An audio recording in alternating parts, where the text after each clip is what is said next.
Di dalam kitab Ihya Ulumuddin karya Al-Imam Al-Ghazali rahimahullahu ta'ala, beliau menukilkan perkataan orang Arab. Kata beliau, la tankihu minan nisa sittatun, la annanata wala mannanata wala hannanata wala tankihu hadzaqata wala barraqata wala syaddaqata. Kata beliau, Al-Imam Al-Ghazali rahimahullahu ta'ala mengatakan, sebagian orang Arab berkata, janganlah menikahi 6 wanita. Al-annanah, al-mannanah, al-hannanah, al-hadzaqah, al-barraqah, dan juga asyaddaqah. Apa maksud perkataan Al-Imam Al-Ghazali rahimahullahu ta'ala di sini? Ma'asyiral muslimin yang dimuliakan Allah subhanahu wa ta'ala, kita tahu bahwa di dalam Islam pernikahan adalah separuh daripada agama. Makanya Nabi SAW mengatakan, apabila seseorang menikah, faqad istakmala nisfaddin, maka dia telah mendapatkan separuh daripada agama. Dan Islam sangat-sangat memperhatikan soal mencari jodoh, terutama kalangan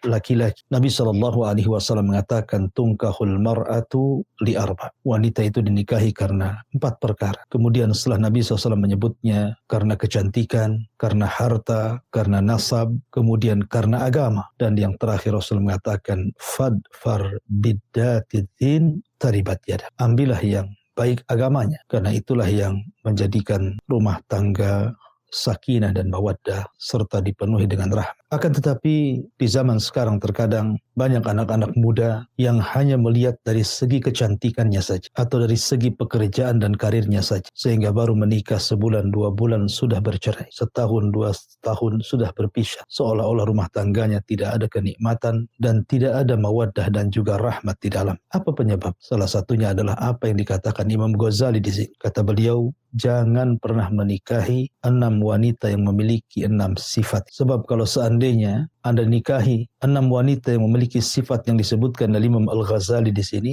maka hidup Anda tidak akan pernah tenang. Padahal tujuan berumah tangga selain daripada beribadah kepada Allah Azza wa Jalla, mencari ridha dan juga pahalanya, adalah mencari ketenangan di dalam. Ketika di dunia luar kita sibuk dengan macam-macam pekerjaan, macam-macam permasalahan, harusnya ketika seseorang pulang ke rumah berjumpa dengan istrinya, dia mendapatkan kebahagiaan. Tetapi banyak orang yang tidak mendapatkannya. Kenapa? Karena salah mencari pasangan. Yang pertama, kata Imam Ghazali, al-annana. Siapakah wanita yang disebut dengan annana? Annana itu artinya suka mengeluh, suka mengadu. Kebanyakan anin artinya syakwa. Syakwa itu suka mengeluh dan mengadu. Sehingga ketika seorang wanita terus mengeluh dan mengadu, tentu semakin lama suami akan timbul kemarahan dan emosi. Terkadang mengadunya seorang wanita atau istri kepada suami ini berhubungan dengan segala hal. Terkadang mengadu soal ekonomi, mengadu soal keluarga, mengadu soal tetangga, mengadu soal teman-temannya. Semua diadukan kepada suami, seolah-olah tidak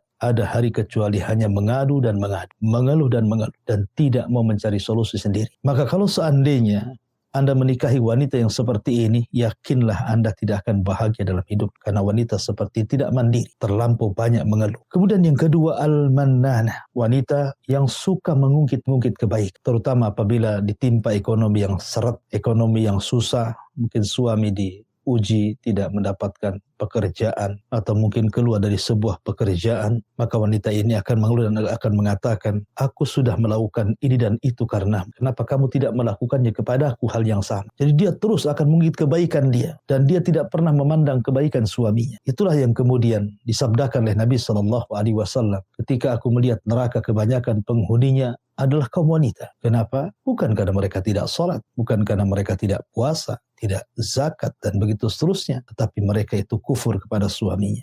Kenapa? Karena tidak pernah memandang kebaikan sedikit pun dari suaminya apabila terjadi sebuah permasalahan. Inilah wanita yang disebut dengan mannanah, suka mengungkit-ungkit seolah-olah dia paling baik dan paling berjasa dalam rumah tangga. Kemudian yang ketiga, al-hannanah. Al-hannanah adalah wanita yang suka menceritakan, membanggakan dirinya di masa lalu. Membanggakan kalau dia seorang janda mungkin mantan suami. Membanggakan keluarganya, ayahnya, ibunya, dan merendahkan suami, keluarga suami, pekerjaan suami, dan begitu seterusnya. Maka ini hannanah ini wanita yang sangat payah, karena dia selalu menghina suaminya dan membangga-banggakan dirinya. Kemudian yang keempat, al-haddaq. Al-haddaq artinya, haddaq itu ucapannya kasar, mudah berteriak, mudah emosi, mudah marah, mudah membantah, dan dia tidak menerima pendapat suami. Setiap suaminya bicara, satu kata, dia bisa bicara berkata-kata. Maka al-haddaqah ini wanita yang keras hati, karena tidak pernah mau mengalah dalam rumah tangga. Kemudian juga al-barraqah. Maka Al-Imam Al-Ghazali menjelaskan ada dua makna al-barraqah di sini. Pertama, tipe wanita yang suka berhias di siang hari, tapi dia malas berhias di malam hari. Kalau di siang hari dia subhanallah, biar kelihatan cantik oleh tetangganya, oleh teman-temannya. Dia berdandan dengan dandanan yang luar biasa, tapi kalau di malam hari, dia tinggalkan dandanan itu untuk suaminya.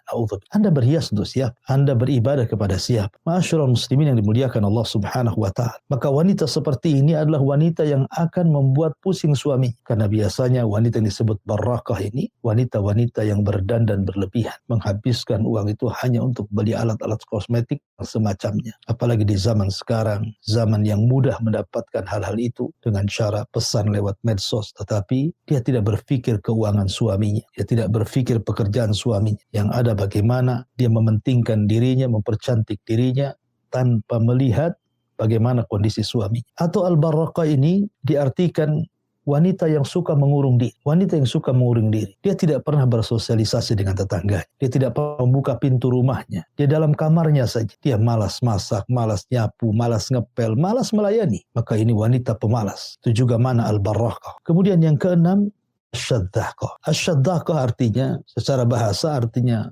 lebar sudut mulutnya itu disebut as-sadzaq. Artinya wanita yang disebut sadzaqah ini, mungkin bahasa kitanya mungkin tukang nyinyir, banyak bicara, banyak komentar, kepo. Nah, itu wanita-wanita yang disebut sadzaqah. Mudah mengomentari orang. Orang berjalan di jalan aja dikomentari, melihat sesuatu mungkin di medsos dikomentari. Pokoknya wanita tukang komentar. Tetapi komentarnya adalah komentar yang negatif. Sehingga apapun yang ada pada suaminya harus dikomentari. Maka kata Imam Ghazali rahimahullahu ta'ala, jangan pernah menikahi 6 wanita. Termasuk juga kata para ulama, jangan menikahi wanita yang qaddzarah, pengotor. Termasuk juga wanita yang mujadilah, yang suka berjidal, yang suka membantah. Termasuk juga wanita yang mudhallalah. Mudhallalah itu artinya keinginan dunianya harus tercapai. Kalau dia meminta suaminya, meminta sesuatu tentang dunia kepada suaminya, maka harus tercapai. Bagaimana caranya? Dan ini akan menyulitkan para suami untuk berumah tangga dengan istri yang seperti ini. Oleh karena itulah ma'asyiral muslimin wal muslimat rahimani wa rahimakumullah, maka nasihat kepada para laki-laki khususnya, apabila mencari wanita pendamping, maka telitilah wanita itu, pelajari wanita itu. Nabi SAW mengatakan, ala ukhbiruka bi khairi ma yaknuzul mar'u. Maka aku kabarkan kepada kalian tentang pembendaharaan yang sangat berharga seorang laki-laki. Kemudian sahabat mengatakan, tentu wahai Rasul. Kemudian Rasul mengatakan, al-mar'atu as-salihah, wanita yang salihah. Kemudian Rasul mengatakan, idza nadhara ilaiha sarrathu wa idza amaraha ata'athu wa idza ghaba anha hafidhat. Kata Nabi SAW, apabila kau pandang dia, dia pun menyenangkan kita. Apabila kau perintahkan dia, dia pun langsung taat kepada perintah kita. Dan apabila kita tidak berada di rumah, dia berusaha untuk menjaga dirinya, menjaga harta suaminya, menjaga anak-anaknya, menjaga lingkungan. Itulah wanita-wanita yang diharapkan di dalam Islam, supaya kita betul-betul masuk pada sabda Nabi SAW, faqad istakmala nisfaddin, Anda akan mendapatkan separuh daripada agama. Wallahu a'lam bishawab. Ini yang bisa sampaikan.